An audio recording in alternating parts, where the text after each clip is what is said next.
Bivalent में doubt है, died में, टेट्रेड में डाउट है, ठीक है, तो उनको मैं एक बार आपको बता देता हूं। सभी लोग ध्यान से समझो। सबसे पहले आप मुझे बताना, मान लो ये क्रोमोसोम मैंने बना दिया, ये एक क्रोमोसोम है, समझ में आ गया कौन सा क्रोमोसोम है? मान लो इसको मैं बोल देता हूं दिस इज पैटर्नल क्रोमोसोम, है ना। यहां पर मैं बना देता हूं दिस इज मैटरनल क्रोमोसोम। तो आप मुझे बताओ इस सिंगल सिंगल को हम क्या बोलेंगे? These are called as monovalent. क्या बोलेंगे? मोनोवैलेंट। इसको भी हम क्या बोलेंगे? मोनोवैलेंट। क्लियर हो गया? अब जब ये साथ में आ जाएंगे तो आप मुझे बताओ इनको हम क्या बोलेंगे? बाइवैलेंट। इनको क्या बोलेंगे? बाइवैलेंट।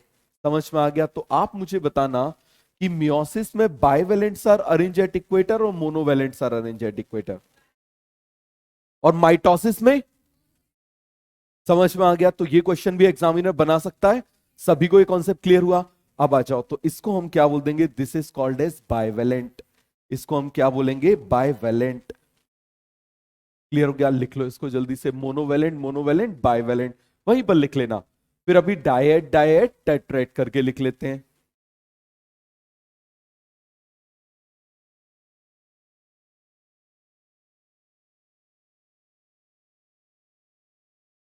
आप मुझे बताओ जीवन से जी2 में क्या कॉमन होता है? जीवन से जी2 में क्रोमोसोम का नंबर। फिर से मुझे बताओ जीवन से जी2 में क्या कॉमन होता है? क्रोमोसोम का नंबर। क्या डबल हो जाता है? डीएनए का अमाउंट।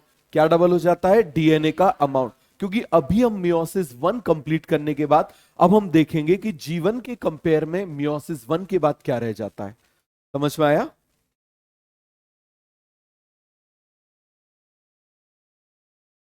टेस्ट के पहले अभी हमारी एक क्लास और है ना, ठीक है, तो उसमें हम लोग एनसीईआरटी करेंगे सेल स्ट्रक्चर की, और हम सेल का पूरा रिवीजन करेंगे।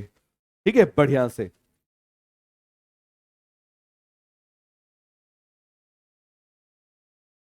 हो गया?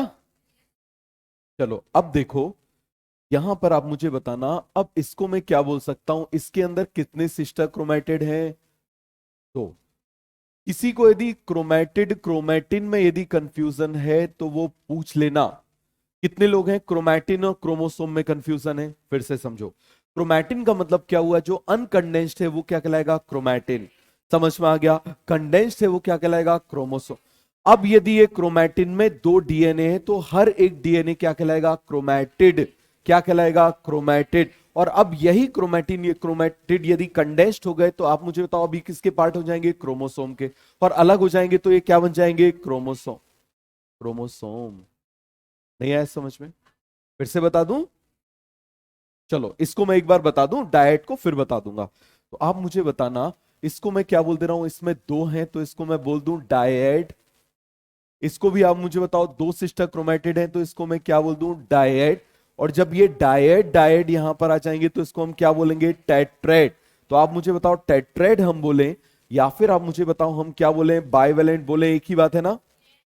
समझ में आ गया? बिल्कुल एक ही बात है। देखो जरा, तो आप मुझे बताओ इसको हम क्या बोल देंगे? इस पूरे को मिला के हम क्या बोल देंगे? टेट्रेट। क्या बोल देंगे? टेट्रेट। अब आपको कभी कोई कंफ्यूजन तो नहीं आएगा? जो कंफ्यूजन आ रहा है आप बिल्कुल पूछ लो, हम कोई कंफ्यूजन नहीं छोड़ेंगे। समझ में आ गया? तो ये पूरा क्लियर हो गया? लिख लो इसको जल्दी से। बेटा खड़े होके बोला करो, मुझे पता नहीं चलता कहाँ। क्या? हाँ बिल्कुल बोल सकते हैं। देखो सिंपल सी बात है, आप मुझे बताओ अभी मेरे बगल में कोई खड़ा हो गया तो आपसे पूछा कितने लोग खड़े हुए हैं सामने, आप क्या बोलोगे? लेकिन कितने लेग्स हैं तो आप क्या बोलोगे? बस वही बात है। आ गया समझ में? किसको? हाँ, एक पर्सन में दो लेग्स हैं बोल सकते हो ना, कि नहीं बोलोगे? वही तो मैं बोल रहा हूं।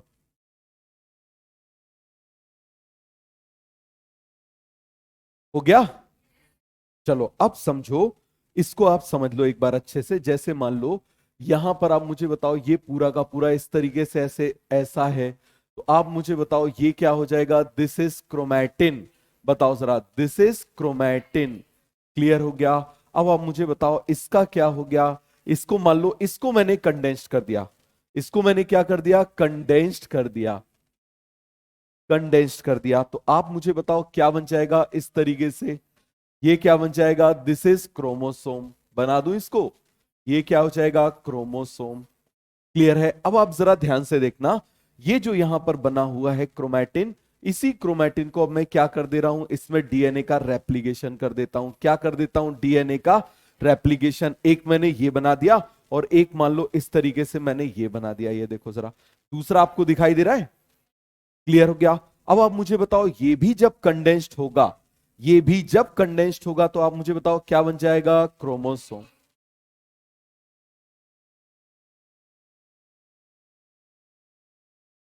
कंडेंस्ड। अब आप मुझे बताओ ये भी जब कंडेंस्ड होगा तो ये क्या बन जाएगा, क्रोमोसोम। समझ में आ गया, क्या बन जाएगा, क्रोमोसोम। तो इसको भी हम क्या बोलेंगे, बताओ जल्दी से, क्रोमोसोम्स। क्लियर है। अब मुझे बताना, इन दोनों के अंदर, इसके अंदर इसके अंदर डीएनए सेम है, तो ये दोनों क्या कहलाएंगे, क्या कहलाएंगे, बहुत बढ़िया, ये क्या कहलाएंगे, सिस्टर क्रोमेटिड। टिड का मतलब होता है पार्ट। और आप मुझे बताओ ये भी क्या कहलाएंगे, सिस्टर क्रोमैटिड। ये भी क्या कहलाएंगे, सिस्टर क्रोमैटिड। क्लियर है, क्या कहलाएंगे, सिस्टर क्रोमैटिड। अब आप मुझे बताओ यदि इनका क्या हो गया, स्प्लिटिंग हो गई, क्या हो गई, एनाफेज में सेग्रीगेशन बोल देता हूं, या सेंट्रोमेयर स्प्लिटिंग बोल दूं। यहां पर मैं क्या बोल दूं, सेंट्रोमेयर स्प्लिटिंग, सेंट्रोमेयर स्प्लिटिंग। अब आप मुझे बताना कि यही जो यहां पर सिस्टर क्रोमैटिड है, now they will convert into chromosome. अब ये क्या कहलाएंगे, क्रोमोसोम। समझ में आ गया। तो ये भी एक क्रोमोसोम, ये भी एक क्रोमोसोम। अब सभी को कॉन्सेप्ट क्लियर हो गया। किसी को 0.1% भी इसमें डाउट है तो आप मुझे बताओ, अनकंडेंस्ड है तो क्रोमैटिन, अनकंडेंस्ड है तो क्रोमैटिन, लेकिन now this chromatin has two chromatid. आप मुझे बताओ, chromosome with one chromatid, chromosome with two chromatid. और जब ये सेपरेट हो गए तो ये दोनों क्रोमैटिड क्या बन गए, बात समझ में आ गया। तो आप मुझे बताओ ये जो यहां पर क्रोमैटिड है ये क्या बन जाएंगे, दीज आर क्रोमोसोम। ये भी क्या हो जाएगा, दिस इज क्रोमोसोम। क्या बेटा, इसको ऊपर, हाँ बिल्कुल बोल सकते, इसको, हाँ समझ में आ गया। इसको हम क्या बोल देंगे, क्रोमोसोम्स। अब मुझे बताओ, अब किसी को कोई डाउट है, 0.1% भी यदि क्रोमोसोम, क्रोमैटिन, क्रोमैटिड में डाउट है, और भी इसके पार्ट होते हैं, क्रोमोनिमा, क्रोमोनिमेटा, क्रोमोमेयर, लेकिन मैं इसलिए उनको नहीं बताता हूं अभी, वरना खिचड़ी बन जाएगी। समझ में आ गया। और वैसे खिचड़ी पसंद नहीं होती, ठीक है, गुज्जुओं को छोड़ के, गुजरातियों को छोड़ के। तो ये पूरा क्लियर हो गया, बनाओ इसको जल्दी से। क्या बेटा, हाँ, रेप्लिकेशन हो गया तो सिस्टर क्रोमैटिड। देखो सिस्टर क्रोमैटिड क्या है, लिखना बंद करो। सिस्टर क्रोमैटिड का मतलब है जिसमें भी आइडेंटिकल डीएनए वो क्या हो जाएगा, सिस्टर क्रोमैटिड। अब यदि वही अनकंडेंस्ड है तो क्रोमैटिन, और यदि वही कंडेंस्ड है तो, आगे समझ में, सभी को अच्छे से क्लियर हो गया। लिख लो इसको जल्दी से। क्या, एनाफेज में ये नहीं होता, टीलोफेज में नहीं होता, टीलोफेज में वापस ऐसा नहीं हो जाता, सेल साइकिल भूल गए, हाँ, इन दोनों को अलग अलग हो गए नहीं। अब इन दोनों सिस्टर्स की लड़ाई हो गई, देखो दूर दूर जा रहे हैं। अब इनको नहीं बोलेंगे सिस्टर, अब इनको क्या बोलेंगे, क्रोमोसोम। तो sister chromatid will form future chromosome.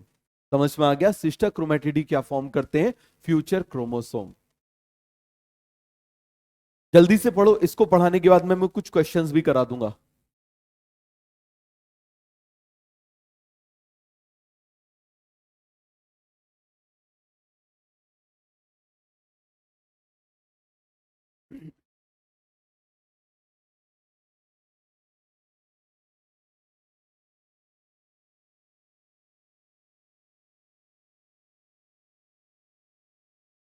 पढ़ते टाइम बस लालच में मत आ जाना, बस इस चीज का ध्यान रखना। लालच का मतलब क्या है, ये भी पढ़ ले, ये भी पढ़ ले, ये भी पढ़ ले, नंबर थोड़े ज्यादा आ जाएंगे, इस लालच में मत आना। बस इस चीज का ध्यान रखना। बस एक ही चीज मैं आपको बोलूंगा कि नीट में स्टूडेंट्स के सिलेक्शन ना होने का रीजन, उन स्टूडेंट्स का जो पढ़ते ज्यादा है, उसका मेजर रीजन ये होता है वो लालच में आ जाते हैं। यार ये भी पढ़ लेता हूँ, ये भी पढ़ लेता हूँ, आ गया तो 720 लाना है, क्यों छूटे। इस लालच में मत आना बस। हो गया। तो आप मुझे बताओ हमने कहां तक पढ़ लिया था। हमने लैप्टोटीन, जाइगोटीन, पैकेटीन, डिप्लोटीन, डाइकाइनेसिस सब पढ़ लिया था। अब बताओ जरा, सबसे पहले आप मुझे बताना, लाइट माइक्रोस्कोप में विजिबल हो गया लैप्टोटीन, क्यों? क्योंकि क्रोमैटिन का कंडेंसेशन शुरू हो गया। समझ में आ गया। अब आप मुझे बताओ जरा, उसके बाद में पास पास आ गया, और कोई भी आ गया, या फिर आप मुझे बताओ होमोलोगस से आए। Homologue, what is the meaning of homologous? Same gene में क्या है, डीएनए का पोजीशन है, उस सॉरी जीन्स की लोकेशन है, उसको हम क्या बोल देंगे, होमोलोगस। क्लियर हो गया। इसके बाद आप मुझे बताओ, अब ये पास पास क्यों आए थे? क्योंकि इनके बीच में ब्रिज बन रहा था। क्योंकि इनके बीच में क्या बन रहा था, ब्रिज बन रहा था। सभी को समझ में आ गया। फिर आप मुझे बताओ, ब्रिज कंप्लीट हो गया, पैकेडीन। अब क्या होगा, crossing over. What is crossing over? पहले तो मुझे बताओ, एक्सचेंज बिटवीन होमोलोगस या non homologous? Exchange between sisters या नॉन सिस्टर? Non sister. तो इसका मतलब exchange between non sister chromatid of homologous ChromeOS. सबको बन जाएगा। किसी को कोई भी डाउट है तो बताओ। हो गया पूरा का पूरा कॉन्सेप्ट क्लियर। अब आप मुझे बताओ, उसमें जाइगोटीन में क्या हुआ था, एसएसबी, एस से synapses, pairing of homologous chromosome. S से सिनेप्टोनिमल कॉम्प्लेक्स, किससे बना होता है, आरएनए प्रोटीन का। आप मुझे बताओ बिगिन होगा या कंप्लीट हो जाएगा, बिगिन होगा। बहुत बढ़िया। इसके बाद आप मुझे बताना, हमने क्या बोला था, बायवेलेट। तो ये जो बायवेलेट है, दे आर जस्ट विजिबल और क्लियरली विजिबल।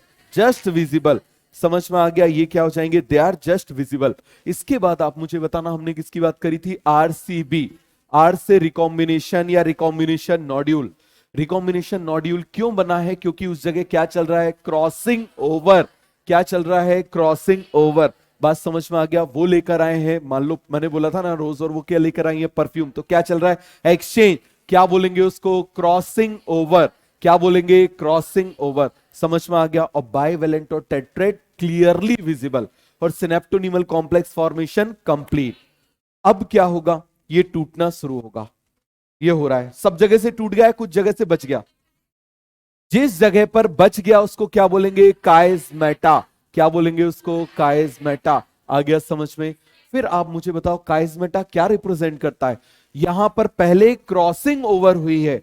काइजमेटा क्या रिप्रेजेंट करता है, यहां पर पहले क्रॉसिंग ओवर हुई है। So chiasmata was the site of previous crossing over. या फिर एग्जामिनर सीधे भी दे देता है, chiasmata is the site of crossing over. Chiasmata ही वो जगह है जहां पर क्या हुआ था, क्रॉसिंग ओवर हुआ।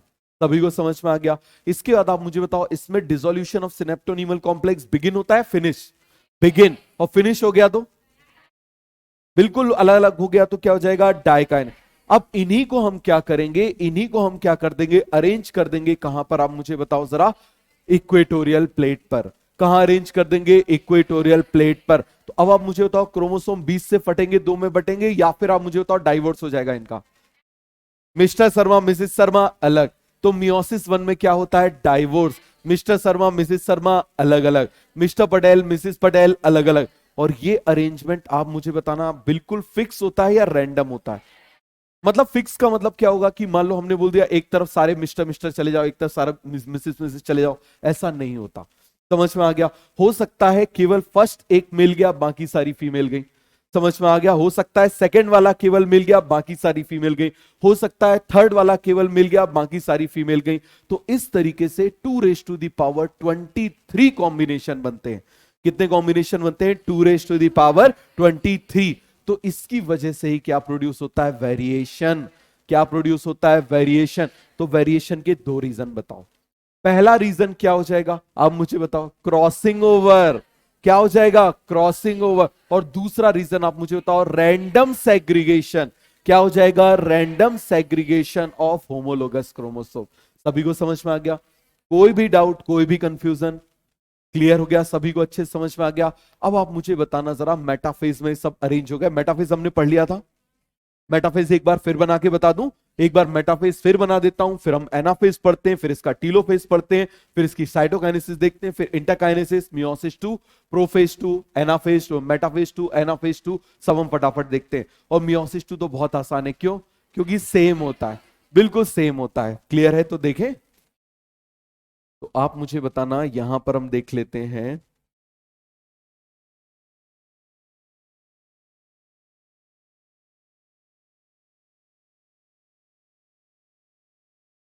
इसको कॉपी कर लें। सबसे पहले यहां मान लो हम मेटाफेज बना लेते हैं, यहां पर हम बना लेते हैं एनाफेज, यहां बना लेते हैं टीलोफेज।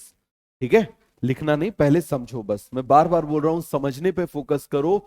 आप जितना ज्यादा समझने पे फोकस करोगे ना, उतना लंबे टाइम तक आपको चीजें याद रहेंगी। समझ में आ गया? देखो, ऐसा नहीं मैं आपको अभी पढ़ाऊंगा, आप समझ जाओगे, आपको 1 हफ्ते 10 दिन तक चीजें याद रहेंगी। लेकिन आप पूरा फोकस यदि समझने पर रखोगे ना, तो आपको वो चीज बहुत लंबे टाइम तक याद रहेगी। तो इसीलिए इंपॉर्टेंट ये है कि आप समझने पे फोकस करो। नोट्स घर पे भी जाके बना लो तो भी कोई दिक्कत की बात नहीं है। अरे 1 बजे घर पहुंच जाते हो, उसके बाद टाइम ही टाइम है ना। अरे 2 बजे पहुंच जाते हो, फिर भी 2 बजे से लेके कम से कम 10 बजे तक तो पढ़ाई कर सकते हो ना रात के। ठीक है। अरे कितने सुबह उठते हो? 3 बजे उठ जाते हो क्या? 3 बजे उठ जाते हो?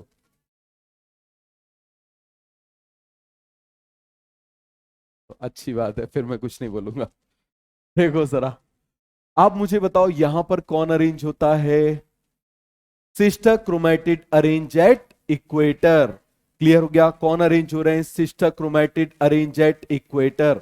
ये इस तरीके से अरेंज हो गए इक्वेटर पर।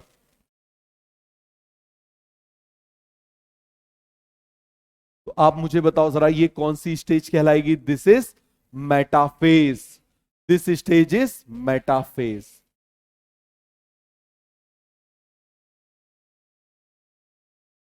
This stage is metaphase. इसके बाद आप मुझे बताना, यहां पर कौन अरेंज होता है? Homologous chromosomes are arrange at equator. ये मैं बना देता हूं, यहां पर homologous chromosomes are arrange at equator. तो याद रखना, जो इक्वेटर पे अरेंज होता है वो क्या हो जाता है? अलग अलग हो जाता है। वो क्या होता है? अलग अलग हो जाता है। अब मुझे बताओ, ये जो यहां पर अरेंज हो रहे हैं, ये रिकॉम्बिनेंट वाले हैं, नॉन रिकॉम्बिनेंट वाले? रिकॉम्बिनेंट वाले। And recombinants are the result of crossing over. बहुत बढ़िया, recombinants are the result of crossing over.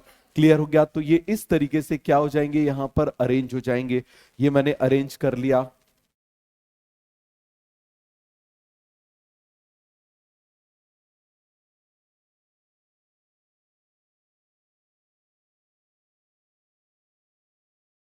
ये मैंने बना दिया। तो बताओ जरा, ये स्टेज कौन सी हो जाएगी? इस स्टेज को हम क्या बोलेंगे? मेटाफेज। क्या बोलेंगे इसको? Metaphase. Metaphase of mitosis. Clear है? और आप मुझे बताओ, इसको क्या बोलेंगे? Metaphase one. क्या बोलेंगे? Metaphase one of meiosis one.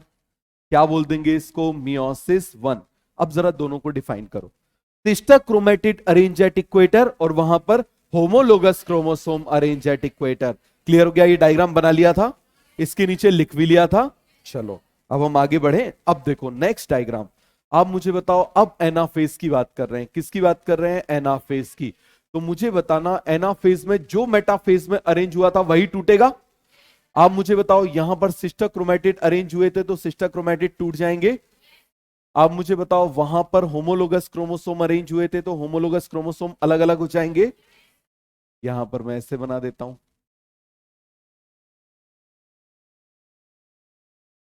तो आप मुझे बताओ, इसको मैं किस तरफ बनाऊं? इस तरफ बनाऊं? इसके आर्म को पीछे की तरफ बनाऊं या आगे की तरफ बनाऊं? पीछे की तरफ बनाऊं। आप मुझे बताओ, इसको भी बना दूं इस तरीके से, ऐसे? क्लियर है? इसको भी बना दूं इस तरीके से, ऐसे?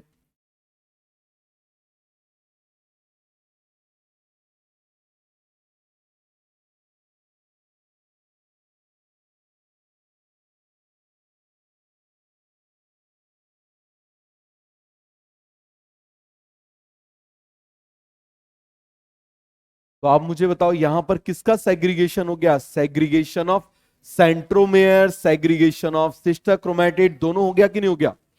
तो यहां पर मैं लिख सकता हूं स्प्लिटिंग ऑफ सेंट्रोमेयर। बोल सकता हूं ये क्या है, this is anaphase, anaphase of mitosis.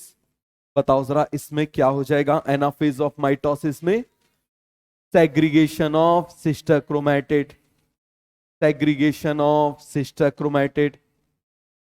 आप मुझे बताओ इंटरफेस में एम फेज में छोटा कौन होता है, एम फेज, और एम फेज में भी सबसे छोटा कौन होता है, एनाफेज। समझ में आ गया, ये भी सबसे छोटा क्या होता है, सबसे छोटा। क्लियर है, एग्जाम में भूल जाओ तो ब्रेकअप तुरंत हो जाता है। तो ये ब्रेकअप चल रहा है, तो ब्रेकअप क्या हो जाएगा, is the quickest phase. Clear हो गया, तो आप मुझे बताओ it is the shortest phase, ये सबसे क्या होगा, शॉर्ट होगा। क्लियर हो गया, सिस्टर क्रोमैटिड। फिर आप मुझे बताइए जरा यहीं पर क्या हो गया था, स्प्लिटिंग ऑफ, बताओ क्या हो गया था यहां पर, स्प्लिटिंग ऑफ सेंट्रोमेयर। अब यहां पर आप मुझे बताना कौन अलग अलग हो जाएगा, बताओ जरा जल्दी से, होमोलोगस क्रोमोसोम।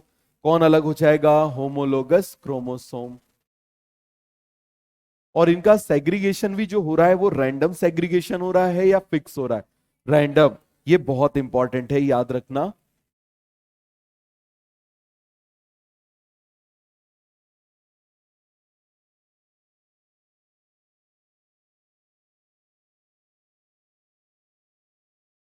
ये क्लियर हो गया। आप मुझे बताओ इसको मैं क्या बोल दूं, this is anaphase one, anaphase one of meiosis one. Clear है, तो आप मुझे बताओ इसमें क्या हो रहा है, segregation of homologous chromosome, homologous chromosome बन जाएगा। जल्दी से इसको लिख लो, फटाफट लिख लो।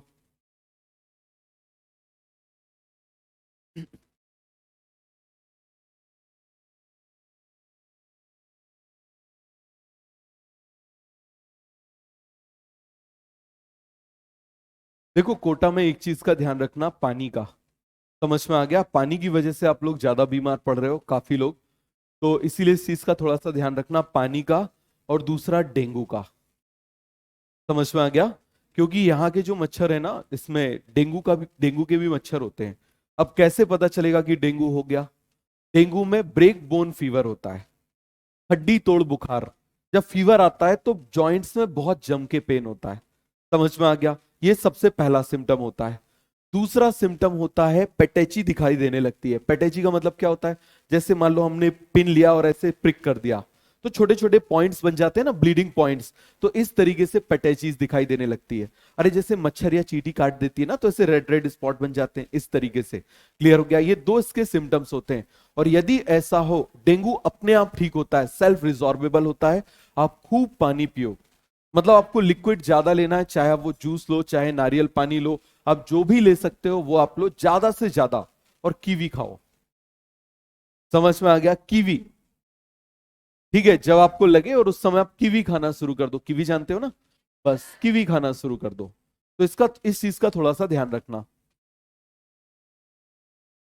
हो गया, जल्दी बनाओ, स्पीड में बनाओ। मैं 1 मिनट से ज्यादा टाइम नहीं दूंगा किसी भी डायग्राम को। मुझे बताओ यहां पर ये सब इनको ऐसा बना दे, इसको रिकॉम्बिनेंट ऐसा बना दे, यहां पर इसको ऐसा रिकॉम्बिनेंट बना देते हैं। और रिकॉम्बिनेशन की फ्रीक्वेंसी आप मुझे बताओ कभी भी 50% हो सकती है क्या, नहीं। समझ में आ गया, कभी भी 50% नहीं होगी, हमेशा उससे कम होगी। It is always less than 50%। सब जब हम जेनेटिक्स पढ़ेंगे ना, तब आपको ये वापस याद दिलाऊंगा। क्लियर हो गया, जब हम प्रिंसिपल ऑफ इनहेरिटेंस पढ़ेंगे।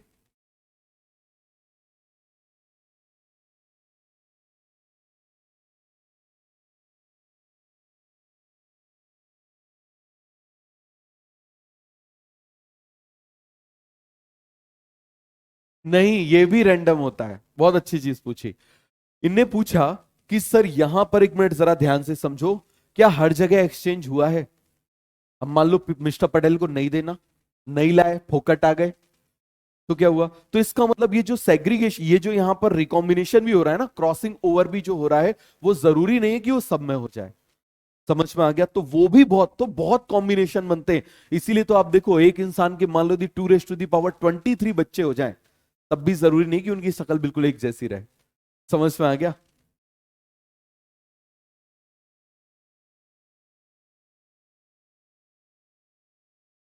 वो पेरेंटल टाइप बोलते हैं उसको। उसको पेरेंटल टाइप बोलते हैं। वो आएगा मॉर्गन के क्रॉस में। मॉर्गन को 15 साल में समझ में आया था। कितना टाइम लगा था मॉर्गन को? 15 साल लगा था समझने में। ठीक है, हो गया पूरा क्लियर? चलो, नेक्स्ट आप मुझे बताओ, अब इसी के चारों तरफ क्या आ जाएगी? मेम्ब्रेन। और यही क्या हो जाएगा? डीकंडेंसेशन। क्या हो जाएगा यहां पर? डीकंडेंसेशन। चलो बना लेते हैं।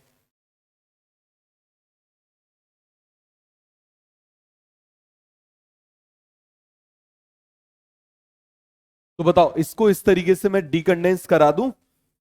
बताओ, इस तरीके से इसको डीकंडेंस करा दूं, इस तरीके से इसको डीकंडेंस करा दूं, यहां पर आप मुझे बताओ, करा दूं इसको इस तरीके से डीकंडेंस? ये मैंने बना दिया, डीकंडेंस करा दिया। ये मैंने डीकंडेंस करा दिया। इसको भी मैंने इस तरीके से क्या करा दिया? डीकंडेंस करा दिया। ये करा दिया डीकंडेंस्ड। ये करा दिया। हो जाएगा ऐसा? फिर से देखो, एक मिनट लिखना बंद करो। यहां पर आप मुझे बताओ, ये डीकंडेंस करा रहे? ध्यान से देखना, यही डीकंडेंस करा दिया। क्लियर है? अब इसके चारों तरफ कौन आ जाएगा आप मुझे बताओ जरा। कौन आ जाएगा? न्यूक्लियस। कौन आ जाएगा? न्यूक्लियस। ठीक है, तो इस तरीके से न्यूक्लियस बना देते हैं। अब आप मुझे बताओ, न्यूक्लियस में यहां पर बना रहा हूं, इसके अंदर बना दूं, ये सारे उठा उठा के इसके अंदर डाल दूं? बताओ, यहां पर इसके अंदर मैं सारे पुट कर देता हूं, ये भी सारे इसके अंदर पुट कर दूं। बताओ, बन जाएगा? कोई डाउट, कोई कंफ्यूजन तो नहीं? तो यहां पर मैं इस तरीके से बना देता हूं। ये मैंने बना दिया एक, ये मैंने बना दिया दूसरा, ये मैंने बना दिया यहां पर ये तीसरा, ये बना दिया इसका, ये मैंने बना दिया ऐसा। यहां पर भी बना दूं इस तरीके से। किसी को 0.1% भी यदि डाउट आ रहा है तो पूछ लेना भाई।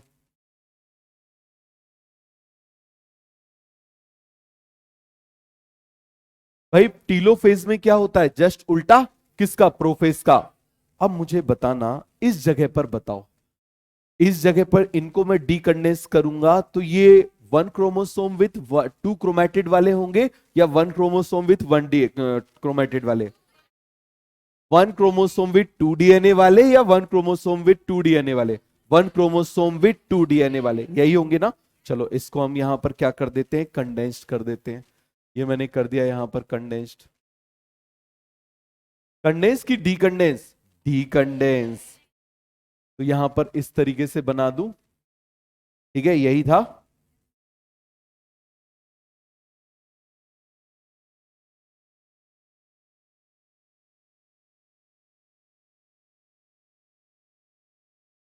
ऐसा ही है।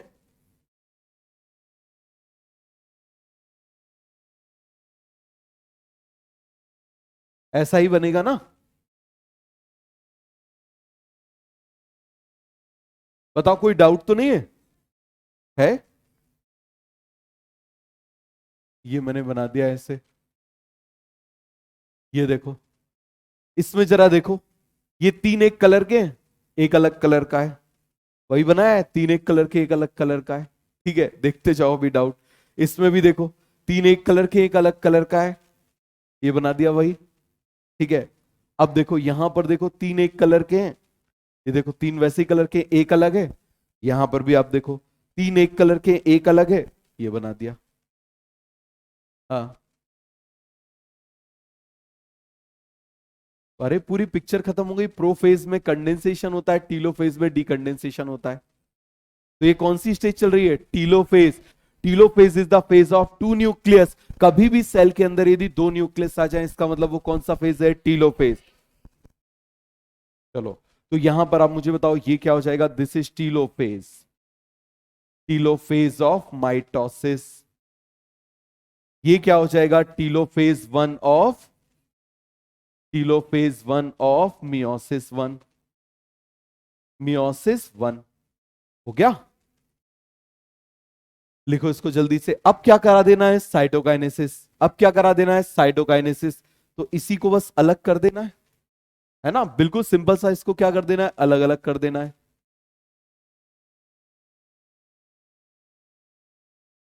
तो मियोसिस 1 में कौन सेग्रीगेट हो गया? Homologous chromosome. तो अब मुझे बताना, जब ये अलग अलग हो जाएंगे तो हर सेल के अंदर कितने क्रोमोसोम बचेंगे? 23 या फिर 46? 20।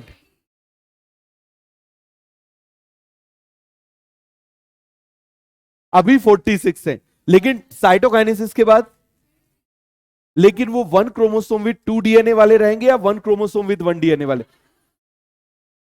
1 क्रोमोसोम विद, पक्का कंफर्म? चलो, तो ये पूरा क्लियर हो गया।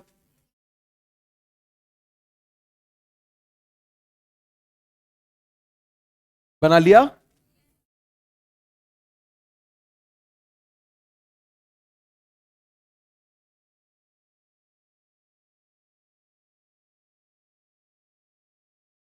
चलो देखो,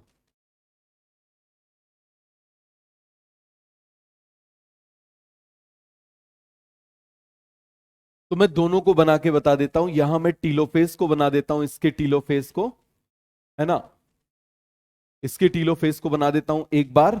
और फिर मैं क्या करा देता हूं, यहां पर साइटोकाइनेसिस करा देता हूं। क्या करा देता हूं? साइटोकाइनेसिस। मतलब इस तरीके से बना दूं, 2 सेल बना दूं, बताओ। यहां पर भी 2 सेल बना दूं, यहां पर भी 2 सेल बना दूं, यहां पर भी कितने सेल बना दूं? 2 सेल बना दूं। अब लिखना बंद करो, ध्यान से समझो। आप मुझे बताओ, यहां पर कितने न्यूक्लियस थे? They have 2 nucleus. कितने न्यूक्लियस थे? 2 न्यूक्लियस। यहां पर भी आप मुझे बताओ कितने न्यूक्लियस थे? 2 न्यूक्लियस। और कभी भी किसी भी सेल में 2 न्यूक्लियस आ गए तो वो क्या कहलाएगा? टीलोफेज। 2 न्यूक्लियस मतलब टीलोफेज बन जाएगा। अब आप मुझे बताना, इसके अंदर कितने न्यूक्लियस होंगे? 1 1 न्यूक्लियस। साइटोकाइनेसिस हो गई तो कितने न्यूक्लियस बचेंगे? 1 1। क्लियर है? कितने बचेंगे? 1 1। अब मुझे बताओ, यहां पर जो चीज रहेगी ये इस तरीके से हो जाएगा। ये बना दूं यहां पर, ऐसे ही होगा कि नहीं होगा? ये सभी क्या है? सिस्टर क्रोमैटिड अब किस में कन्वर्ट हो चुके हैं? क्रोमोसोम में। किस में कन्वर्ट हो चुके हैं? क्रोमोसोम में। तो सिस्टर क्रोमैटिड ही आगे जाके क्या बनाते हैं? क्रोमोसोम। क्या बनाते हैं? क्रोमोसोम। हो गया? पूरा क्लियर हो गया? अब यहां पर आप देखो, यहां पर आप मुझे बताना, इस तरीके से मैं बना सकता हूं। ठीक है, ये बना दूं यहां पर, और यहां पर मैं क्या बना दूं? इस तरीके से बना सकता हूं।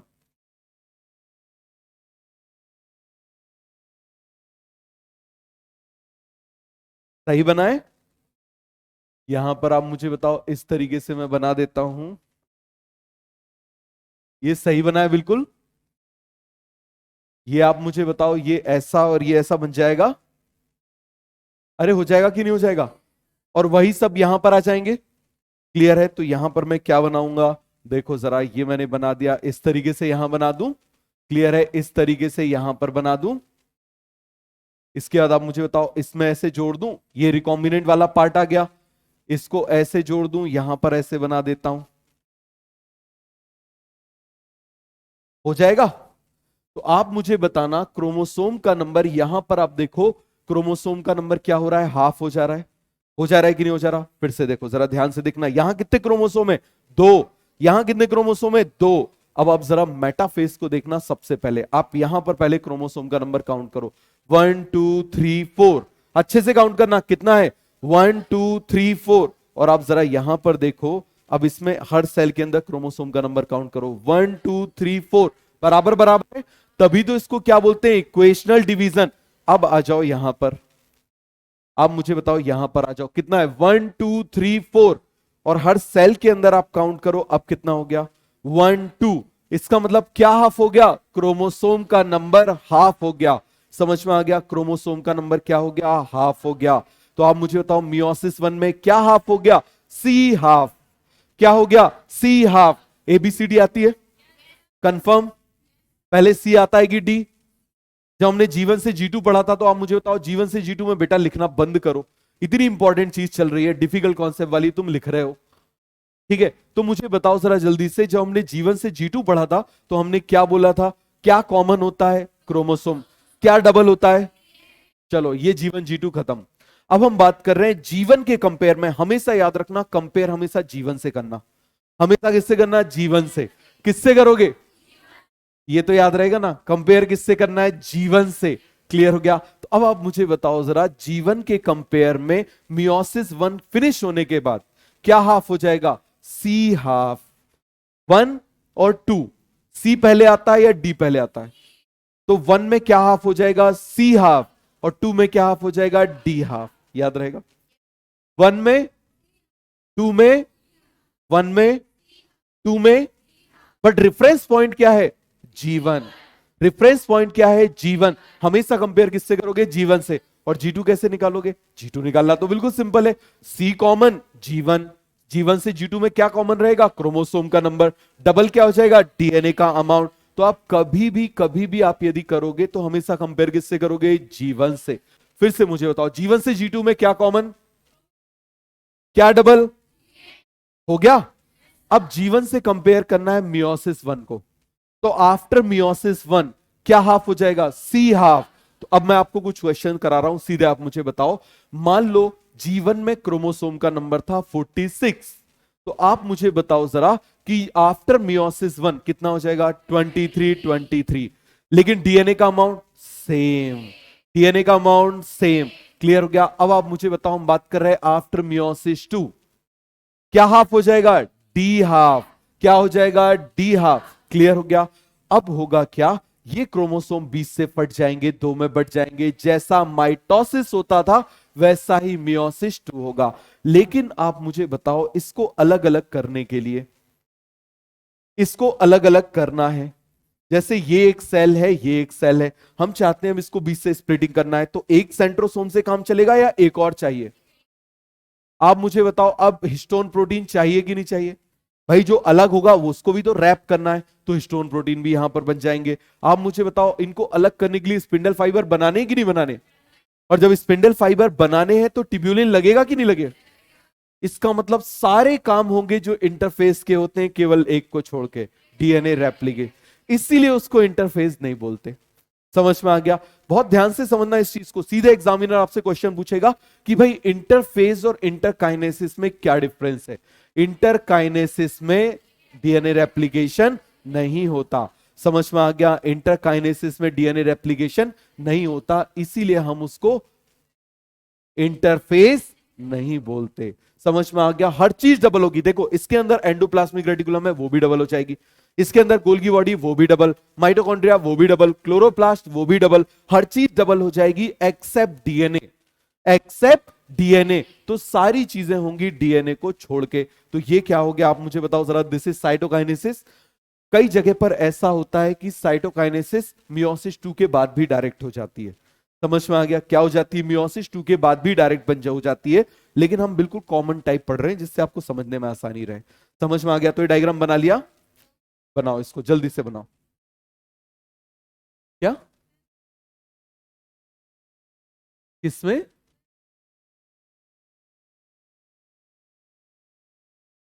नहीं, इंटरकाइनेसिस में भी ग्रोथ होती है, अभी आगे पढ़ेंगे। किसमें? हो गए ना? अब फिर से कंडेंस्ड होंगे। अब सब कुछ वैसे ही होगा। मुझे बताओ, जब पहली बार एग्जाम देने गए थे तो प्रॉपर एडमिट कार्ड वगैरह लेके गए थे ना? ऐसा तो नहीं है कि नहीं लेके गए। तो सारे वही काम होंगे जो पहले हुए थे। फिर से आपकी वैसे ही सिक्योरिटी चेकिंग होगी, फिर से आपका पूरा वो सारे डॉक्यूमेंट्स चेक होंगे, सारी चीजें वैसे ही होंगी। तो ये क्या हो जाएगा? This is cytokinesis.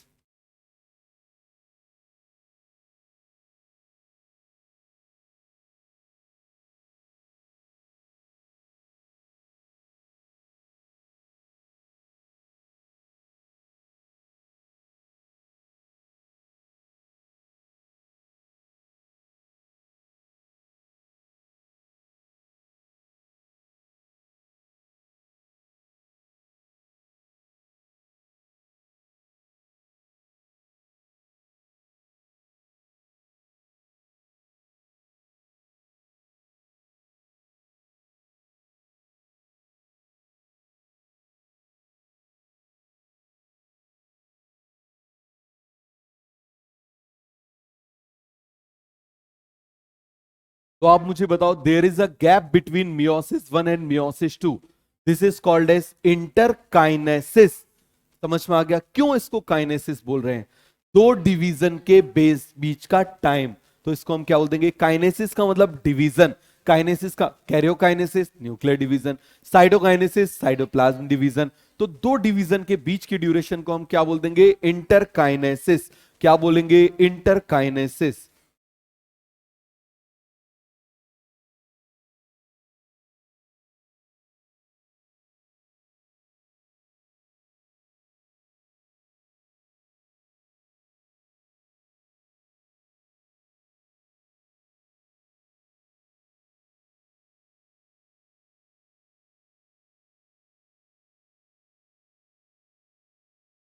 तो आप मुझे बताना, यहां पर हम बनाते हैं आफ्टर मियोसिस वन,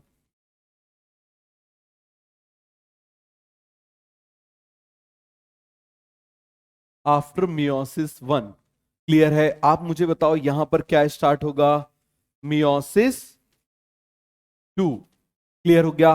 लेकिन इनके बीच में आपको मालूम है क्या प्रेजेंट होगा? एक गैप प्रेजेंट होगा। क्या प्रेजेंट होगा? एक गैप प्रेजेंट होगा। उस गैप को हम क्या बोलेंगे? इंटरकाइनेसिस। समझ में आ गया? क्या बोल देंगे उसको? इंटरकाइनेसिस।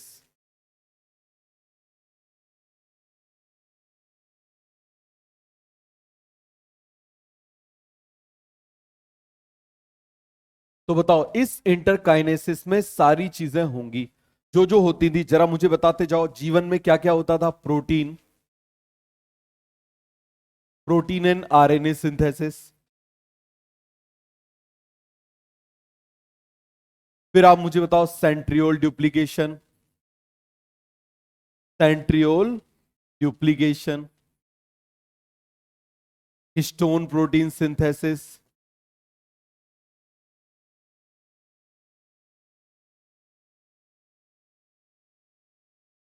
फिर इसके बाद आप मुझे बताना नेक्स्ट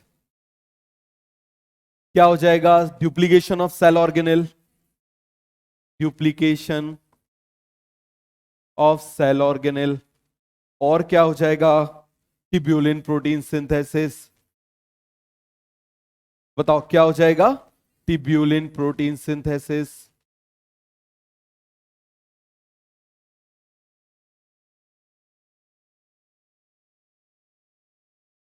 ये हो गया। पूरे एक पेज में लिखना और यहां पर स्टार बना के लिखना, interkinesis is not called as interphase because it do not have DNA replication. समझ में आ गया? इसमें डीएनए का रेप्लिकेशन नहीं होता। और मुझे बताओ इंटरफेस का सबसे क्रूशियल इवेंट क्या होता है? डीएनए का रेप्लिकेशन। वही इसमें नहीं होता तो क्या हम इसको बोलेंगे? नहीं। क्लियर हो गया?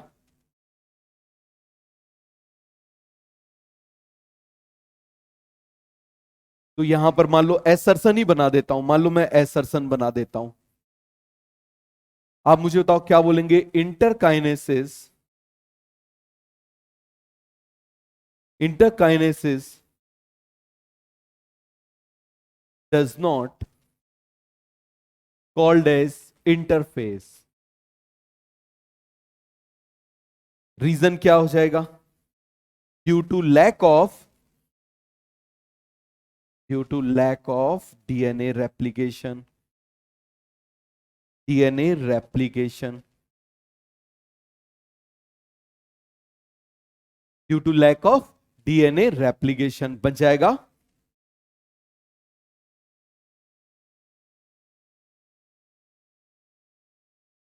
देखो रेप्लिकेशन का मतलब होता है एग्जैक्ट कॉपी। समझ में आ गया? जुड़वा मूवी देखिए, तो जुड़वा मूवी में वो जो वरुण धवन है एग्जैक्ट कॉपी रहते हैं। अरे एक ही पर्सन है, दो दो रोल कर रहा है ना? तो आप मुझे बताओ जरा वो क्या कहलाएंगे? रेप्लिका। लेकिन मान लो आपने देखा होगा कि कई बार कोई लोग होते हैं अमिताभ बच्चन की मिमिक्री करने लगते हैं, होता है वैसे ही दिखने लगते हैं, दाढ़ी बढ़ा ली, फ्रेंच कट रख ली और उसकी तरीके से बोलने लगते हैं, तो वो क्या कहलाते हैं? डुप्लीकेट। तो डुप्लीकेट क्या होते हैं? एग्जैक्ट आइडेंटिकल नहीं होते, मिलते जुलते होते हैं। समझ में आ गया? बट रेप्लिका आइडेंटिकल होता है, बिल्कुल आइडेंटिकल है तो रेप्लिका कहलाएगा। हाँ, आप बताओ।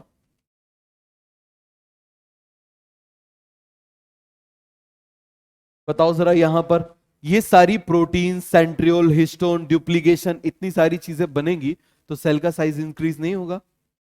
फिर इसीलिए सेल का साइज इंक्रीज होगा। हो गया? जल्दी लिखो।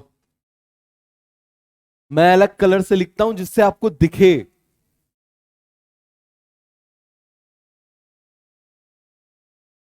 और आप लाल नीले पीले कलर से, येलो कलर भी है। सही है। हो गया?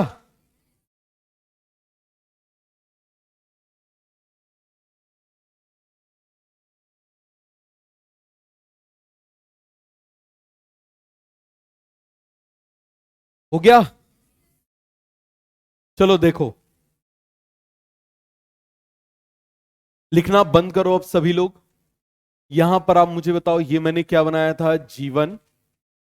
आप मुझे बताओ, ये फिर मैं क्या बना रहा हूं? S phase. ये फिर मैं क्या बना दे रहा हूं? This is G2 phase. क्या बना दे रहा हूं? G2 phase. G2 के बाद में आप मुझे बताना जरा, यहां से क्या हो गया था? बताओ जरा। सीधे एंड ऑफ मियोसिस वन बना देते हैं। क्या बना देते हैं? End of meiosis one. ये मैं बना देता हूं।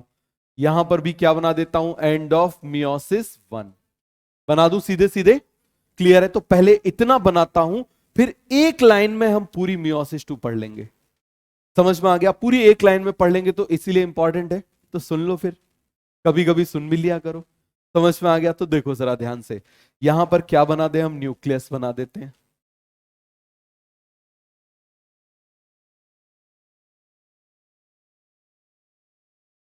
ये बना दिया न्यूक्लियस। आप मुझे बताओ, एंड ऑफ मियोसिस वन जा रहा है तो यहां पर भी न्यूक्लियस आएगा ना?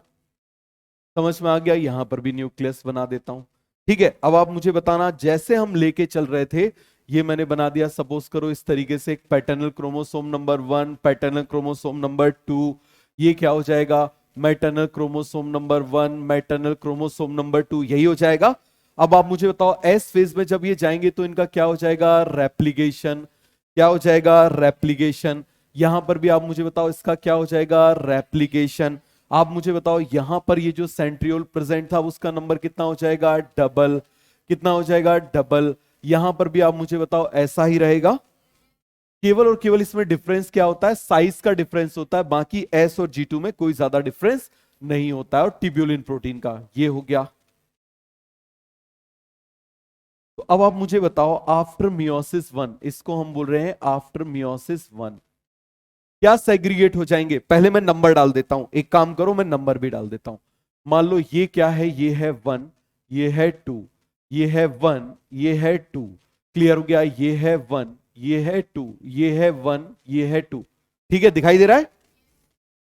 ये है 1, ये है 2, ये है 1, ये है 2। दिखाई दे रहा है? अरे पक्का? ठीक है, आप मुझे बताओ, ये हो गया। तो अब यहां पर कौन सा एग्रीगेट होगा? 1 1 या 1 2? 1 1। 2 2 या 2 1? समझ में आ गया? तो यहां पर मैं क्या कर दे रहा हूं? इसको सेग्रीगेट कर दे रहा हूं। सबसे पहले ऐसे कर दे रहा हूं। और आप मुझे बताओ, इसको सेग्रीगेट कर दूं, इसके वन को सेग्रीगेट कर दूं, तो सबसे पहले यहां पर नंबर लिख दूं। कौन आ गया यहां पर? 1 1। कौन आ गया? 1 1। अब मान लो यहां पर मैं बना दूं इस तरीके से, कौन सेग्रीगेट हो जाएगा? 2 2। कौन सेग्रीगेट हो जाएगा? 2 2। बना दूं इस तरीके से, तो आप मुझे बताओ, ये मैंने क्या बना दिया? 2 2। क्लियर है? अब जरा इसको रिकॉम्बिनेंट बना लो। इस तरीके से बना सकते हैं रिकॉम्बिनेंट? बताओ जरा। इसको बना दिया, दिस इज रिकॉम्बिनेंट। इसको बना दिया, दिस इज रिकॉम्बिनेंट। आप मुझे बताओ, इसको बना दिया रिकॉम्बिनेंट, इसको बना दिया रिकॉम्बिनेंट। तो मुझे बताओ, meiosis one is characterized by segregation of homologous chromosome. अरे बताओ क्या होता है? Meiosis one is characterized by segregation of homologous chromosome. सबको बन जाएगा? पूरा का पूरा कॉन्सेप्ट क्लियर हो गया? तो अब जरा यहां पर क्रोमोसोम का नंबर काउंट करो। यहां पर क्रोमोसोम का नंबर है 4। यहां पर क्रोमोसोम का नंबर कितना है? 2। यहां पर 1 क्रोमोसोम विथ 1 DNA और 1 chromosome with 2 DNA। 1 chromosome with याद रहेगा? सभी को समझ में आ गया? अब आप मुझे बताओ, इसके बाद किसी भी एक का पढ़ ले, दूसरे का भी वैसे ही होगा। समझ में आ गया? एक का पढ़ ले मियोसिस टू, दूसरे का भी वैसे ही हो जाएगा। तो यहां पर मैं कौन सा डिवीजन बना रहा हूं? यहां पर मैं बना रहा हूं दिस इज मियोसिस वन। बताओ ये क्या हुआ था? यहां पर मियोसिस वन हो चुका था। अब आप मुझे बताओ, मैं कौन सा डिवीजन यहां पर देख रहा हूं? Meiosis two. कौन सा डिवीजन देख रहा हूं? Meiosis two. और जैसा इसमें होगा वैसा ही उसमें होगा कि नहीं होगा? बताओ जरा। तो किसी भी एक में देख लूं, दूसरे में अपने आप हो जाएगा। अब लिखना बिल्कुल बंद करो, हम एक साथ पढ़ रहे हैं। क्लियर हो गया? सारी चीजें हम एक साथ पढ़ रहे हैं। तो आप मुझे बताना जरा, यहां पर मैं क्या बना दूं? सबसे पहले प्रोफेज। बताओ प्रोफेज 1 या प्रोफेज 2? प्रोफेज 2। इसके बाद आप मुझे बताओ मेटाफेज 2, एनाफेज, टीलोफेज, और आप मुझे बताना इसके बाद में यहां पर क्या बना दें? साइटोकाइनेसिस 2। ये बना दिया हमने साइटोकाइनेसिस 2। क्लियर है? बना दूं इसको इस तरीके से, तो हम केवल एक सेल के अंदर हम देख रहे हैं, दूसरे सेल के अंदर भी वैसा ही हो जाएगा। तो आप मुझे जब बताओ, जब एक सेल से दो बनेंगे तो टोटल कितने बन जाएंगे? 4। ये हम केवल इससे देख रहे हैं, समझ में आ गया? इससे देख रहे हैं इस तरीके से। क्लियर हो गया? अरे समझ में आया कि नहीं आया? चलो ऐसे बना देता हूं, ठीक है? अब ठीक है, नहीं तो पूछोगे यहां से कैसे डायरेक्ट आ गया। तो ये क्लियर हो गया। चलो अब मुझे बताना, इसको हम कंडेंस्ड कर देते हैं। इसको क्या कर देते हैं? कंडेंस्ड कर दें इसको सीधे कंडेंस्ड। ये कर दिया इस तरीके से, कंडेंस्ड कर दिया। ठीक है, ये ऐसे कंडेंस्ड कर दिया। अब मुझे बताओ इसको भी कंडेंस्ड कर दें, इस तरीके से बन जाएगा। ये मैंने बना दिया, ये कंडेंस्ड हो गया। यहां पर न्यूक्लियर मेम्ब्रेन रहती है या न्यूक्लियर मेम्ब्रेन आप मुझे बताओ टूट चुकी है, मतलब टूट रही होती है, थोड़ी सी बचती है। क्योंकि प्रोफेज 2 है तो न्यूक्लियर मेम्ब्रेन टूटना शुरू हो गई लेकिन कंप्लीट नहीं टूट। कंप्लीट टूट गई मतलब क्या आ गया? अब आप मुझे बताना, यहां पर मैंने बना दिया था, इसके अंदर ये प्रेजेंट था, इसके अंदर ये प्रेजेंट था, बट यहां तक आते आते क्या हो जाएंगे? डबल। और इनका मूवमेंट अपोजिट पोल पर शुरू होगा कि नहीं होगा? ठीक है, और इससे क्या निकलेंगे? Astral rays. तो एस्ट्रल रेस किस में बनती है? प्रोफेज। स्पिंडल फाइबर किस में बनते हैं? क्लियर हो गया? अब इसको कहां ले आएंगे? मिड पर लेकर आ जाते हैं। कहां पर इसको लेकर आ जाते हैं? मिड पर लेकर आ जाते हैं। ये मिड प्लेट पर हम इस तरीके से लेकर आ जाते हैं। पहले ऐसे बना देता हूं, फिर वो बना दूंगा, रिकॉम्बिनेट कर दूंगा। क्लियर हो गया? ये मिड प्लेट पर मैं क्या हुआ? लेकर आ गया। तो मिड प्लेट पर आ गए तो इसका मतलब ये कौन सी स्टेज आ गई? बताओ जरा जल्दी से। मेटाफेज। कौन सी स्टेज आ गई? मेटाफेज। और काइनेटोकोर से किस स्टेज में जुड़ जाते हैं? मेटाफेज। किस में जुड़ जाते हैं? मेटाफेज। क्लियर हो गया? सभी को समझ में आया कि नहीं आया? आ गया? अब आप मुझे बताओ अब क्या हो जाएगा? क्रोमोसोम 20 से फट जाएंगे, 2 में बढ़ जाएंगे। तो आप मुझे बताना, यहां पर मैं इस तरीके से बना देता हूं, ये गया एक इस तरफ, ये गया एक इस तरफ। क्लियर हो गया? यहां पर आप मुझे बताओ, ये गया एक इस तरफ, ये गया एक इस तरफ, हो जाएगा ऐसा? क्लियर है? और यहां पर मैं बना दूं, ये मैंने इस तरीके से बना दिया।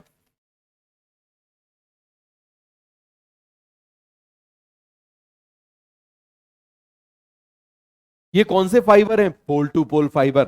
अब आप मुझे बताओ एनाफेज के बाद नेक्स्ट स्टेज कौन सी आ जाएगी? टीलोफेज। कौन सी स्टेज आ जाएगी? टीलोफेज। ये टीलोफेज बना देते हैं। Telophase is the phase of two nucleus. ये मैंने बना दिया इस तरीके से। और टीलोफेज में कंडेंस्ड होंगे कि डीकंडेंस्ड होंगे? डीकंडेंस्ड। चलो अब उससे पहले जरा इसको हम रिकॉम्बिनेंट तो बना लें। आप मुझे बताओ, इसका ये वाला पार्ट रिकॉम्बिनेंट था, ये वाला पार्ट इसका कैसा था? रिकॉम्बिनेंट था। ये मैंने बना दिया। इसका ये वाला पार्ट कैसा था? रिकॉम्बिनेंट था। अरे दिखाई दे रहा है? आप मुझे बताओ ये वाला पार्ट कैसा हो जाएगा? रिकॉम्बिनेंट हो जाएगा। ये हो गया रिकॉम्बिनेंट। क्लियर हो गया? आप मुझे बताओ यहां पर भी कौन सा पार्ट बना लूं? बताओ ये वाला पार्ट रिकॉम्बिनेंट बना लूं? क्लियर हो गया? यहां पर ये वाला पार्ट रिकॉम्बिनेंट बना लूं? क्लियर है? ये हो गया? सभी को समझ में आया? अब मुझे बताओ इसके बाद में अब इसको डीकंडेंस कर दें। ये इसको डीकंडेंस कर दिया, एक एक को देखते जाओ, करते जाते हैं डीकंडेंस। आप मुझे बताओ इसको डीकंडेंस कर दिया, ये कर दिया, समझ में आ गया? आप मुझे बताओ यहां पर इसको डीकंडेंस कर दें तो ये हाफ कैसा होगा इस कलर का, और हाफ कैसा होगा ये वाले कलर का? होगा कि नहीं होगा? मतलब रिकॉम्बिनेंट। यहां पर आप मुझे बताओ ये ऐसा होगा और इसके नीचे वाला ऐसा हो जाएगा। हो जाएगा कि नहीं हो जाएगा? क्लियर है? यहां पर मैंने क्या बना दिया? ये सेंट्रियोल बना दिए। और इन्हीं को आप मुझे बताओ इसमें मैं कर दूं तो ये बन जाएगा। क्लियर है? चलो इसको बना देते हैं। ये बना दिया मैंने।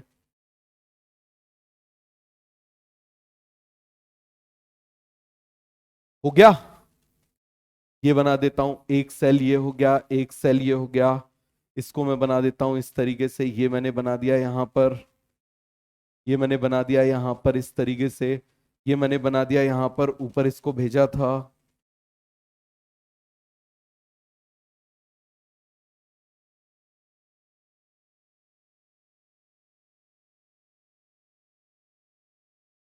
बन जाएगा। अब जरा जीवन के कंपेयर में देखो, दोनों चीजों को ध्यान से देखना अच्छे से। आप मुझे बताओ यहां पर क्रोमोसोम का नंबर कितना है? 4। यहां पर देखो आप, क्रोमोसोम का नंबर कितना है? 4। और मान लो, थोड़ी देर के लिए मान लो कि इसमें डीएनए का अमाउंट भी कितना है? 4। मतलब 1 क्रोमोसोम है 1 डीएनए, और वही हम मान लेते हैं।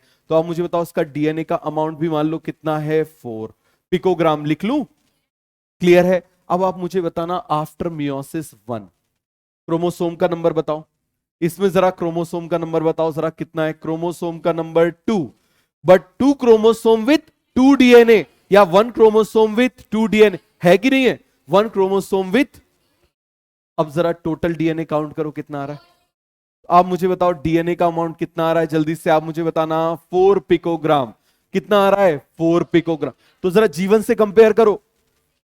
सी half but D, C half but D. समझ में आ गया? क्लियर हुआ कि नहीं हुआ? तो आप मुझे बताओ मियोसिस 1 के में क्या हाफ हो जाता है? सी हाफ। अब मियोसिस 2 को जरा देखो। अब मियोसिस 2 में आप यहां पर देखना, इसमें क्रोमोसोम का नंबर बताओ कितना है? 2।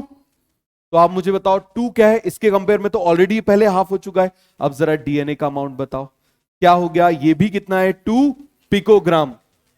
तो आप मुझे बताओ मियोसिस 1 में क्या हाफ हुआ था? सी हाफ। मियोसिस 2 में क्या हाफ हुआ था? D half. आप मुझे बताओ मियोसिस 1 में किसका सेग्रीगेशन होता है? Homologous chromosome. मियोसिस 2 में किसका सेग्रीगेशन होता है? Sister chromatid. तो फिर से आप मुझे बताओ मियोसिस 1 में सी हाफ किसके कंपेयर? जीवन।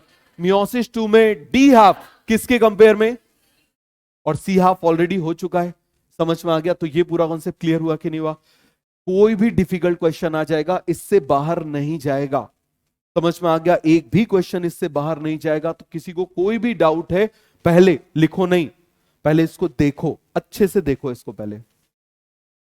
समझ में आ गया? देख लो, इसकी एक एक स्टेज को देख लो, और देखने के बाद में यहां पर आप नाम जरूर लिख देना। This is prophase 2, this is metaphase 2, this is anaphase 2, this is telophase 2, and this is cytokinesis 2। अब आप मुझे बताओ meiosis 1 is characterized by segregation of homologous chromosome, and meiosis 2 is characterized by segregation of sister chromatid. क्या segregate हो जाएगा? Sister chromatid. तो बन जाएगा सभी से। किसी को कोई डाउट है, कोई कंफ्यूजन है तो बताओ। अच्छे से देख लो, 2-3 मिनट में आपसे बोल रहा हूं, आप 5 मिनट भी देख लो इसको, और पहले देख लो। हमेशा एक काम किया करो, जब मैं कॉन्सेप्ट पढ़ाता हूं उसके बाद समझने के बाद में एक बार बोर्ड को देखा करो, उसके बाद लिखा करो। शुरू में स्पीड आपकी कम रहेगी, लेकिन आपकी रिटेंटिबिलिटी बहुत ज्यादा रहेगी। समझ में आ गया? देखो, एक ब्रिलियंट स्टूडेंट को पढ़ा दिया जाए, मैं आपको बता रहा हूं, उसको मेडिकल कॉलेज भेज दिया जाए, तो उसमें मेरा क्या रोल? कोई रोल नहीं है। बात समझ में आ गया? हमारा रोल तो उस जगह है जहां स्टूडेंट को खुद पे विश्वास नहीं था, पूरी दुनिया को उस पर विश्वास नहीं था, और फिर भी वो मेडिकल कॉलेज पहुंच गया, तो वहां पर हमारा रोल जो है वो जस्टिफाई होता है। तो इसीलिए आपको मैंने क्या बोला कि आपको पढ़ाना सिखाना सबसे ज्यादा जरूरी है, कि पढ़ना कैसे है। यदि आप पढ़ना सीख गए ना, तो आप सिलेक्ट हो जाओगे, और फिर हर सब्जेक्ट में आपको उसका बेनिफिट मिलेगा। हमेशा ब्रेक के पहले जो लास्ट क्लास में पढ़ाया गया उसको रिवाइज किया करो। ब्रेक में जो पढ़ाया जा चुका है उसको जल्दी से, मतलब बस पेज पलट लिया करो, मतलब स्पीड में बस ऐसे देख लो। आप इतना भी देखोगे ना, तो आपके न्यूरॉन्स में वो इंफॉर्मेशन फ्लो हो जाएगी। समझ में आया? कोई डाउट, कोई कंफ्यूजन? किसी को कोई भी डाउट है तो जीवन से G2 में क्या होगा बताओ जरा? C common D double, C common D double. जीवन से आप मुझे बताओ मियोसिस 1 के बाद क्या जाएगा? C half, but 1 chromosome with 2 DNA, 1 chromosome with, समझ में आ गया? और मियोसिस 2 के बाद 1 क्रोमोसोम विथ 1 डीएनए, और डीएनए भी क्या हो जाएगा? हाफ। लिखो इसको जल्दी से। हाँ, क्वेश्चन क्या था? क्या क्या? ऐसा जरूरी नहीं है। रिकॉम्बिनेशन देखो 23 पेयर हैं, जरूरी नहीं है कि सब में हो। पहली चीज, किसमें जाए ये भी जरूरी नहीं है। तो यही तो वेरिएशन प्रोड्यूस करता है। Meiosis is the source of variation. समझ में आ गया?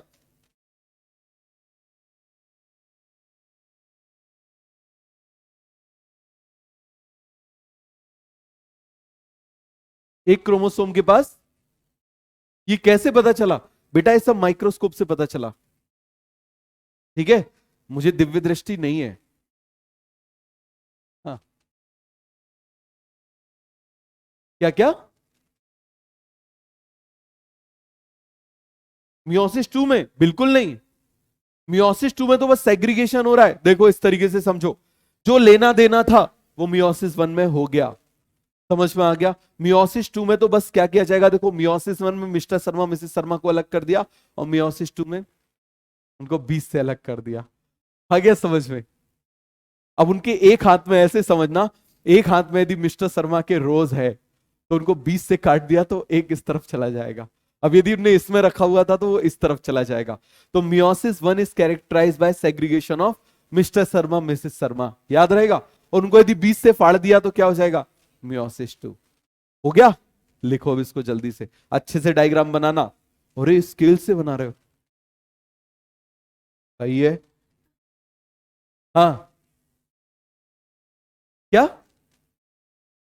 रिकॉम्बिनेशन कहां होता है? हाँ, ऐसा भी हो सकता है। समझ में आ गया? कई सारी मूवी देखी ना, अमिताभ बच्चन का बेटा अमिताभ बच्चन पैदा हो गया। अरे नहीं देखी? सेट मैक्स की सबसे फेवरेट मूवी सूर्यवंशम, नहीं देखी? तुमने क्या देखा है जीवन में? सूर्यवंशम रिकॉर्ड है, मेरे ख्याल से 10 लाख से ज्यादा बार आ चुकी है सूर्यवंशम। समझ में आ गया?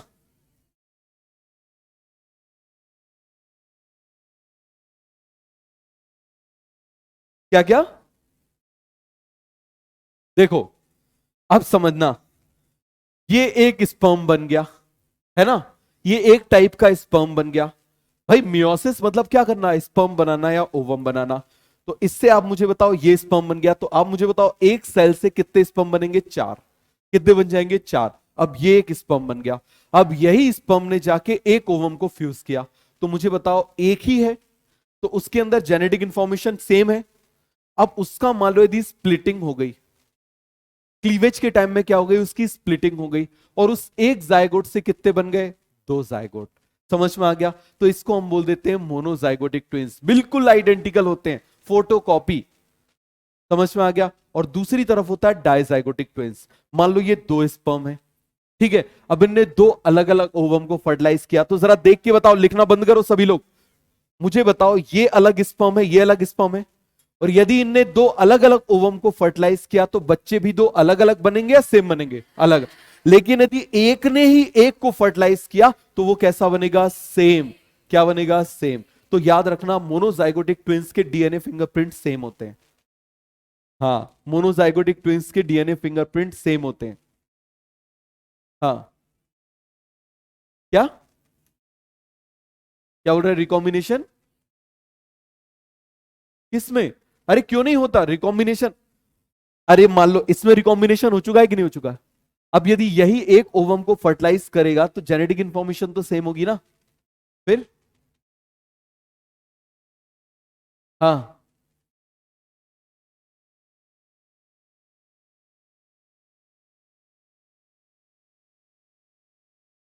तब भी उनको क्रोमैटिन बोलेंगे।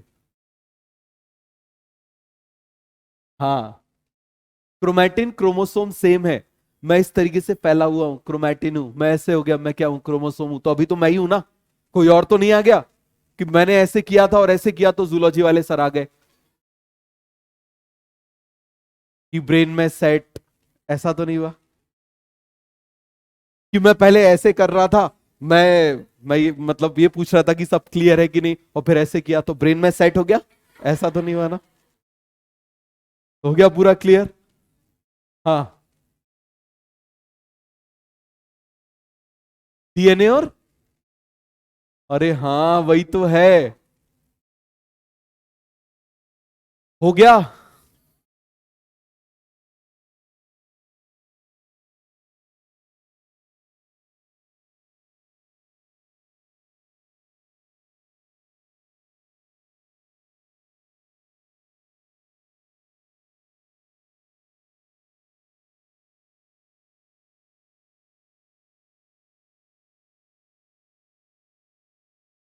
तो मुझे बताओ जीवन के कंपेयर में, बताना जरा जल्दी से, आफ्टर मियोसिस वन क्या हाफ हो जाएगा? सी हाफ। क्या हो जाएगा? सी हाफ। बट मियोसिस वन के बाद वन क्रोमोसोम विद 2 डीएनए वाला कॉन्सेप्ट रहेगा या वन क्रोमोसोम विद 1 डीएनए? याद रखना। क्लियर हो गया? तो जो क्रोमोसोम का अमाउंट होगा उससे डबल क्या हो जाएगा? डीएनए। डीएनए क्या हो जाएगा? डबल। अभी इसके ऊपर क्वेश्चन करें तो meiosis 1 is characterized by segregation of homologous chromosome, meiosis 2 is characterized by segregation of sister chromatid. इसमें देखो 2 न्यूक्लियर डिवीजन 2 साइटोकाइनेसिस भी हो सकते हैं और 2 न्यूक्लियर डिवीजन और 1 साइटोकाइनेसिस भी हो सकता है। मतलब ये सब एक बार में अलग हो जाए। समझ में आ गया? एक बार साइटोकाइनेसिस हो और चारों के चारों अलग हो जाए।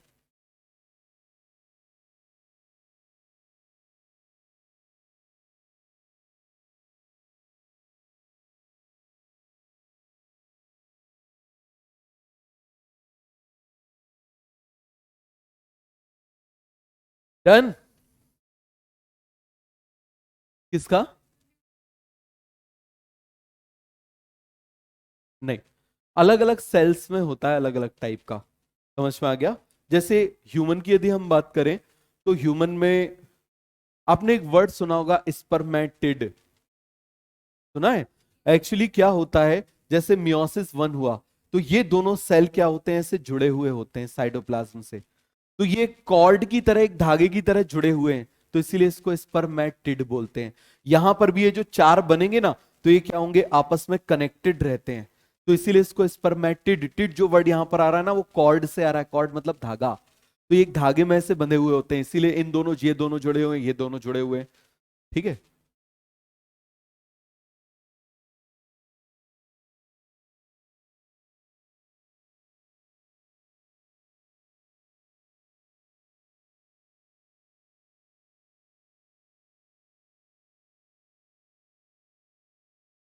अरे हो गया, इतना तो मैंने बनाया भी नहीं था जितने तुम डायग्राम बना रहे हो। 20-25 डायग्राम तो नहीं बना रहे? हो गया? चलो तो आप मुझे बताओ, मियोसिस 1, मियोसिस 1 में क्या सेग्रीगेट होता है? मियोसिस 1 क्या सेग्रीगेट होगा? Segregation of homologous chromosome. मुझे बताओ मियोसिस 2, मियोसिस 2 क्या सेग्रीगेट हो जाएगा? Sister chromatid. तो यहां पर मैं क्या बोलूंगा? Meiosis 1 is characterized by segregation of, segregation of homologous chromosome.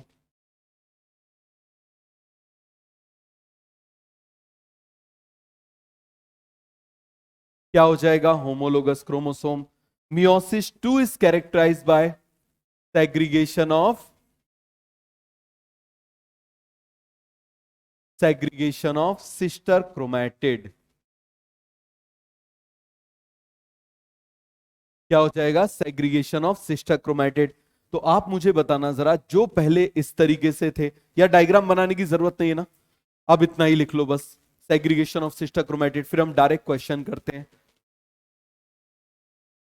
तो जीवन से G2 में आप मुझे बताओ क्या कॉमन होता था? क्रोमोसोम का नंबर। और आप मुझे बताओ क्या डबल हो जाता था? डीएनए का अमाउंट। क्लियर हो गया? लेकिन अब जीवन के कंपेयर में मियोसिस 1, आफ्टर मियोसिस 1 सी हाफ, और मियोसिस 2 में डी हाफ। क्लियर हो गया? आफ्टर मियोसिस 1 सी हाफ, आफ्टर मियोसिस 2। क्लियर हो गया? इन कंपैरिजन टू जीवन। तो यहां पर ये लिख लें, आफ्टर मियोसिस 1। बताओ जरा क्या हो जाएगा? सी हाफ। क्या हो जाएगा? सी हाफ। किसके कंपेयर में, किसके रिलेशन में? इन कंपैरिजन टू जीवन, इन कंपैरिजन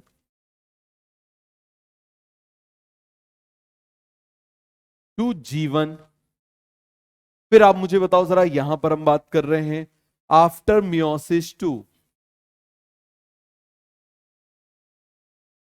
आफ्टर मियोसिस 2 बताओ क्या हो जाएगा? The half, in comparison to,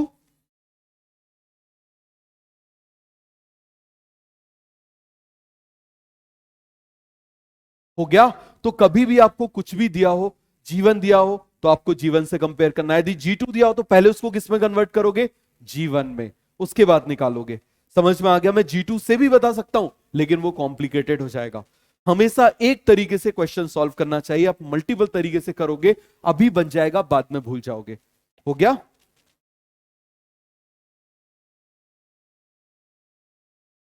क्या क्या क्या? हाँ, क्यों बोल सकते हैं? क्योंकि उनमें भी जो होता है ना, जीन्स तो सेम होते हैं। समझ में आ गया? जीन्स क्या होते हैं? सेम होते हैं। और ये सब आपको समझ में आएगा जेनेटिक्स में कि वो जीन्स कैसे सेम होते हैं। समझ में आ गया? देखो, मान लो इस तरीके से समझो, मेरे एक हाथ में मान लो ये दो सिस्टर क्रोमैटिड हैं, एक में ब्लैक आई वाला जीन है, एक में ब्राउन आई वाला जीन है। अब यदि इसको एक्सचेंज कर लिया तो अभी भी आप मुझे बताओ जरा क्या हो जाएगा? जीन तो आई कलर का ही है ना, तो इसीलिए उसको हम क्या बोल देते हैं? Sister chromatid, but recombinant sister chromatid. समझ में आ गया? हो गया? चलो देखो, अब आप मुझे बताना, यहां पर हम देख लेते हैं, बताओ फिर से आप मुझे बताना। यहां पर हमने देखा था जीवन, बताओ जरा, जीवन से जी टू को कंपेयर किया था। किसको कंपेयर किया था? जी टू को कंपेयर किया था। ये मैंने बना दिया 1, ये मैंने बना दिया 2। तो आप मुझे बताओ, जब जीवन से जी टू में जाएंगे तो कॉमन क्या था? कॉमन क्या था बताओ जल्दी से? कॉमन क्रोमोसोम का नंबर। क्या था? क्रोमोसोम का नंबर। आप मुझे बताओ, जब हम यहां पर गए थे तो क्या डबल हो गया था? क्या डबल हो गया था? DNA amount. D for double, D for DNA amount. DNA का अमाउंट। क्लियर हो गया? अब चलो एक लाइन खींच लेते हैं, यहां पर इस तरीके से बना लेते हैं। अब आप मुझे बताना, इसी जीवन को हम कंपेयर करेंगे किससे? After meiosis 1। तो यहां पर मैं क्या बोल देता हूं? जीवन। क्लियर है? उसके बाद में यहां पर क्या बोलूंगा? After meiosis 1। बताओ क्या बोलूंगा? After meiosis 1। यहां पर आप मुझे बताओ मैं क्या बोलूंगा? After meiosis 2। क्या बोलूंगा? After meiosis 2। क्लियर है? तो बताओ जरा, जब यहां पर हम आएंगे इस तरीके से, इसके कंपेयर में आएंगे, तो बताओ जरा क्या हाफ हो जाएगा? सबसे पहले सी हाफ। क्लियर हो गया? और आप मुझे बताओ जरा, जब इसके कंपेयर में यहां पर आएंगे तो क्या हाफ हो जाएगा? The half. तो कितना सिंपल है, पहले मियोसिस 1 आएगा, पहले सी आता है, मियोसिस 2 बाद में आएगा, डी बाद में आएगा। तो पहले में क्या हो जाएगा? सी हाफ। दूसरे में क्या हो जाएगा? The half. समझ में आ गया? पहले में सी हाफ, दूसरे में डी हाफ। हो गया पूरा कॉन्सेप्ट क्लियर? कोई डाउट, कोई कंफ्यूजन? जल्दी से इसको लिख लो।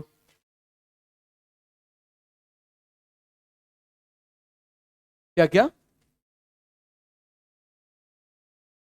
हाँ हाँ, ये तो हाफ हो चुका है, तो अब ये तो कंटिन्यू चलेगा। बिल्कुल। आप मुझे बताओ, ये भी देखो, एक बार ये हाफ हो गया तो हो गया, अब ये तो कंटिन्यूअसली रहेगा ही रहेगा। समझ में आ गया? किसके? हाँ, देखो वो तो ऑलरेडी हो चुका है। समझ में आ गया? लेकिन वो किस में हो चुका है? मियोसिस 1 में हो चुका है। तो इसीलिए हम उसको क्या कर रहे हैं, अब जैसे चलो यहां पर क्वेश्चन से मान लो देखते हैं। मान लो यहां पर क्रोमोसोम का नंबर कितना है, आप ऐसे देखना 8। क्लियर है? और डीएनए का अमाउंट भी यहां पर कितना है? 8। लिखना बंद करो, ध्यान से देखो। तो अब आप मुझे बताओ, इसके कंपेयर में यदि हम यहां पर देखेंगे तो यहां पर कितना हो जाएगा? 4। और डीएनए का अमाउंट कितना हो जाएगा? 8। अब आप मुझे बताओ, जब यहां से यहां पर जाएंगे तो क्रोमोसोम का नंबर यहां से यहां तो कांस्टेंट है ना, क्योंकि यहां ऑलरेडी कम हो चुका है, लेकिन यहां पर डीएनए का अमाउंट कितना हो जाएगा? 4। तो सिग्निफिकेंट चेंज आप मुझे बताओ किससे कंपेयर कर रहे हैं? वहां से, क्योंकि सी हाफ तो पहले ही हो चुका है। समझ में आ गया? सी हाफ पहले ही हो चुका है। तो ये आपको याद रहेगा। बना लो इसको जरा जल्दी से, पूरे एक पेज में बनाना, फिर इसके क्वेश्चंस कर ले। तो ये हमारा मियोसिस भी कंप्लीट हो गया। अब नेक्स्ट क्लास में पहले हम रिवीजन करेंगे। रिवीजन करने के बाद में आपको चेक पॉइंट्स पढ़ाना है, G0 पढ़ाना है, और लैम्ब्रस क्रोमोसोम पढ़ाना है, और अपना क्या नाम है, पॉलीटीन क्रोमोसोम पढ़ाना है। चैप्टर खत्म। इसके बाद हम स्टार्ट करेंगे लिविंग वर्ड। वही तो अब भी बोला, ट्यूबलाइट, कि नेक्स्ट क्लास में करेंगे। आ गया समझ में? हो गया? चलो, इतना सा लिखने में भी टाइम लगाते हो यार। हो गया? कुछ क्वेश्चंस करें?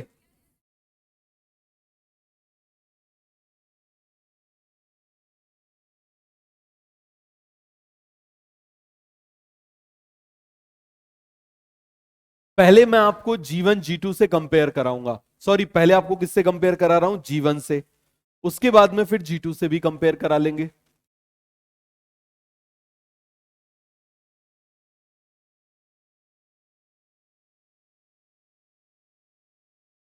तो यहां पर आप मुझे बताओ मैं क्या लिख दूं, दिस इज G1, यहां पर क्या लिख दूं, आफ्टर मियोसिस 1, क्या लिख दूं, आफ्टर मियोसिस 1। यहां पर आप मुझे बताओ क्या लिख दूं, आफ्टर मियोसिस 2, आफ्टर मियोसिस 2। क्या लिख दूं आप मुझे बताओ, after meiosis 2, after meiosis 1, after meiosis 2। चलो कुछ ऐसे लाइन खींच लेते हैं जिससे क्वेश्चंस लिखेंगे तो आपको कंफ्यूजन नहीं होगा।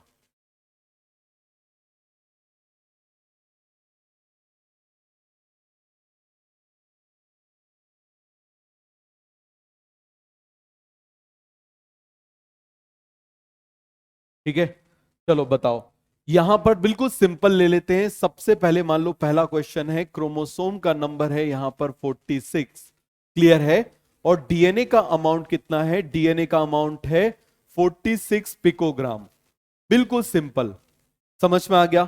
अब आप मुझे बताओ जरा, एक क्वेश्चन ये हो गया, तो सबसे पहले आप मुझे बताना यहां पर क्या चाहेगा, क्रोमोसोम का नंबर कितना चाहेगा, 23, लेकिन डीएनए का अमाउंट कितना रहेगा, आप मुझे बताओ जरा, 46। क्यों, क्योंकि यहां पर 1 क्रोमोसोम विथ 2 डीएनए होते हैं, यहां पर 1 क्रोमोसोम विथ 1 डीएनए होते, सभी को समझ में आ गया। फिर आप मुझे बताना जरा, यहां पर हम जाएंगे तो क्रोमोसोम का नंबर तो कैरी फॉरवर्ड वैसा का वैसा ही, कितना हो जाएगा, 23। डीएनए का अमाउंट आप मुझे बताओ कितना हो जाएगा, अगेन 23 पिकोग्राम, मतलब it is 1 chromosome with 1 DNA. तो इसको मैं इस तरीके से बना सकता हूं। अब हो जाएगा क्लियर, सभी को समझ में आया। अब क्वेश्चन नंबर सेकंड सॉल्व करो। सेकंड क्वेश्चन चलो इसी कलर से लिख देते हैं। मान लो यहां पर क्रोमोसोम का नंबर है 2C, समझ में आ गया। डीएनए का अमाउंट है मान लो यहां पर 4 पिकोग्राम, कितना है, 4 पिकोग्राम। लिखना बंद करो, ध्यान से समझो। तो आप मुझे बताओ, हमको सीधे सीधे क्या देखना है कि आप मुझे बताओ इसमें क्रोमोसोम का नंबर क्या हो जाएगा, C½ क्रोमोसोम का नंबर क्या हो जाएगा, C½ मतलब क्या बचेगा, C, और डीएनए का अमाउंट क्या रहेगा, जो पहले था वही का वही रहेगा, 4 पिकोग्राम बन जाएगा। अब आप मुझे बताओ यहां पर क्रोमोसोम का नंबर आ जाओ C, ये एज इट इज रहेगा, बट डीएनए का अमाउंट क्या हो जाएगा, 2 पिकोग्राम। क्लियर हो गया, बन जाएगा। चलो और इसको थोड़ा सा कॉम्प्लिकेटेड करते हैं इस क्वेश्चन को। मान लो यहां पर क्रोमोसोम का नंबर है 40, समझ में आ गया। यहां पर डीएनए का अमाउंट है 180 पिकोग्राम, समझ में आ गया, कितना है, 180 पिकोग्राम। तो बताओ जरा, सबसे पहले यहां पर क्रोमोसोम का नंबर बताना, कितना हो जाएगा, 20। डीएनए का अमाउंट कितना हो जाएगा, 180 पिकोग्राम। अब आप मुझे बताओ क्रोमोसोम का नंबर कितना हो जाएगा, 20, और डीएनए का अमाउंट 90 पिकोग्राम। तो बन जाएगा, कैसा भी डेटा हो, कैसा भी क्वेश्चन हो, आपसे बन जाएगा। क्लियर है। फिर आप मुझे बताओ, एक क्वेश्चन और कर लेते हैं। मान लो यहां पर क्रोमोसोम का नंबर है 4x, समझ में आ गया, और मान लो यहां पर डीएनए का अमाउंट है, डीएनए का अमाउंट है 10 पिकोग्राम, कितना है, 10 पिकोग्राम, समझ में आ गया। या इसको 100 पिकोग्राम कर देते हैं, कितना कर दिया, 100 पिकोग्राम। अब आप मुझे बताओ यहां पर क्रोमोसोम का नंबर कितना हो जाएगा, कितना हो जाएगा, 2x, और मुझे बताओ यहां भी क्रोमोसोम का नंबर 2x। क्लियर है। आप मुझे बताओ यहां पर डीएनए का अमाउंट कितना हो जाएगा, 100 पिकोग्राम। यहां पर डीएनए का अमाउंट कितना हो जाएगा, 50 पिकोग्राम। क्लियर हो गया। तो आपको समझ में आ गया कैसे आपको निकालना है। याद रखना, डिफिकल्ट क्वेश्चन ये वाला बनेगा कि आफ्टर मियोसिस 1 क्या होगा, वो ये नहीं पूछेगा कभी आपसे, ये कभी नहीं पूछने वाला। वो आप हमेशा आपसे क्या पूछेगा, ये। क्लियर हो गया कि जीवन में वो ऐसे देगा, इन अ मियोसाइट, मियोसाइट का मतलब वो सेल जिसकी मियोसिस होने वाली है, उसको हम क्या बोलेंगे, मियोसाइट। क्लियर है। तो वो बोलेगा in a meiocyte number of chromosome is 40 and amount of DNA is 180 picogram, find the number of chromosome and amount of DNA after meiosis 1। निकाल लोगे 20 एंड 180 बन जाएगा। तो इसमें क्या हाफ होता है? सी हाफ। उसमें क्या हाफ होता है? D half. क्लियर हो गया? कोई डाउट, कोई कंफ्यूजन? लिखो इसको जल्दी से।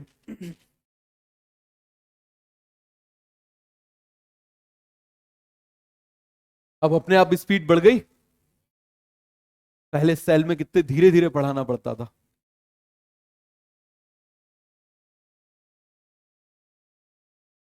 क्या वही लग रही, अपने आप धीरे धीरे। Evolution is a continuous process, कोई भी चेंज धीरे धीरे होता है।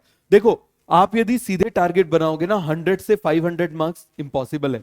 और मान लो आपकी गलती से 400 आ भी गए तो भी आप डिप्रेशन में जाओगे, जबकि आप देखो आपका इंक्रीमेंट कितना है, 300%। तो इसीलिए टारगेट कैसे बनाओ? छोटे टारगेट बनाओ, धीरे धीरे बनाओ, अचीवेबल टारगेट बनाओ। समझ में आ गया? साफिया वाली एक लड़की है, साफिया वाली, अलीगढ़ से। तो उसके मार्क्स काफी कम आया करते थे, स्टार्टिंग के टेस्ट में काफी कम मार्क्स आया करते थे। बड़े डिप्रेशन में उसने मैसेज किया था, सर कैसे करें। मैंने उसको एक सिंपल सी बात बोली, आपको केवल एक काम करना है, छोटे से टारगेट बनाओ और कुछ भी मत करो, बस छोटे छोटे से टारगेट बनाओ। जब उसने छोटे छोटे से टारगेट बनाना शुरू किए, अभी उसके 600 कुछ 56 मार्क्स आ रहे हैं।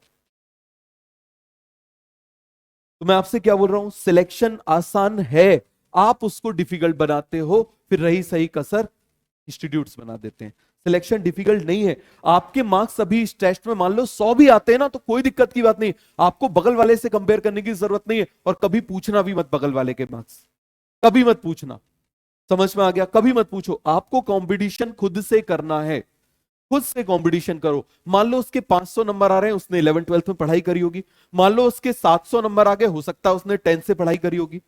समझ में आ गया? तो आप मुझे बताओ, उसकी जर्नी पहले शुरू हो चुकी है, आपकी जर्नी लेट शुरू हुई है। मुझे बताओ, आपको दिल्ली से मुंबई जाना है, कोई एक दिन पहले निकल गया तो भी मुंबई पहुंचेगा, कोई 2 दिन बाद निकला तब भी पहुंचेगा ना। तो आप ऐसे क्यों कंपेयर कर रहे हो? वो एक दिन पहले निकला, मुझे उसी की स्पीड में जाना है। तो ये प्रैक्टिकल है या इम्प्रैक्टिकल है? ये आप करते हो।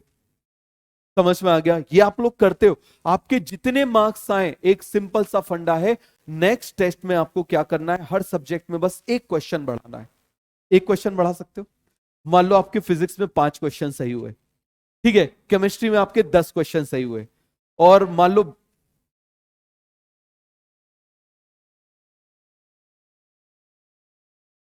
तो अब आप मुझे बताओ जरा, मान लो अब हम किसकी बात कर रहे हैं, बॉटनी जूलॉजी में। बॉटनी में मान लो आपके 30 क्वेश्चन सही हुए, और जूलॉजी में मान लो आपके 35 क्वेश्चन सही हो गए।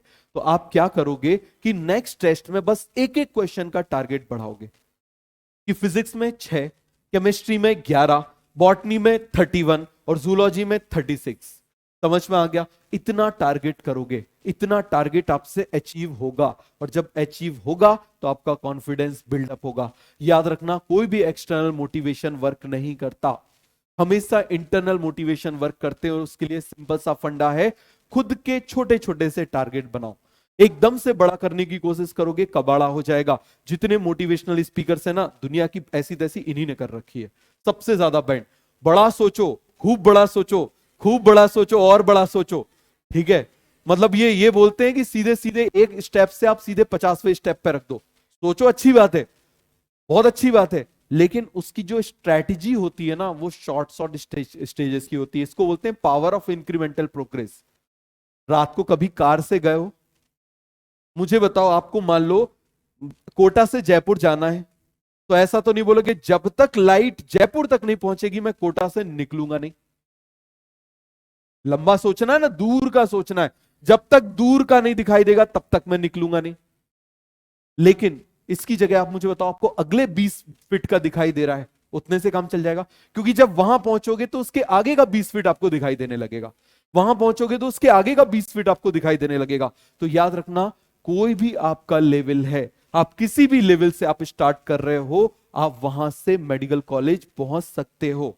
बस किसी और से कंपेयर मत करना, खासकर रूममेट्स। मान लो यदि कोई रूममेट्स हो तो बिल्कुल मार्क्स कंपेयर बिल्कुल मत करना। समझ में आ गया? कंपेयर करना है तो क्या कंपेयर करोगे? उसने 1 घंटे फोन पे बात करी तो मैं आधा घंटे बात करूंगी। कंपेयर यदि करना है तो ऐसे कंपेयर करो। समझ में आ गया? सुबह यदि वो 4 बजे उठ रही है, 10 बजे सोने के बाद में वो 4 बजे उठ रही है, तो मैं 3:30 बजे उठूंगी। ये इन चीजों पे कंपेयर करना है। समझ में आ गया? तो चलो ठीक है, मिलते हैं नेक्स्ट क्लास में। Thank you.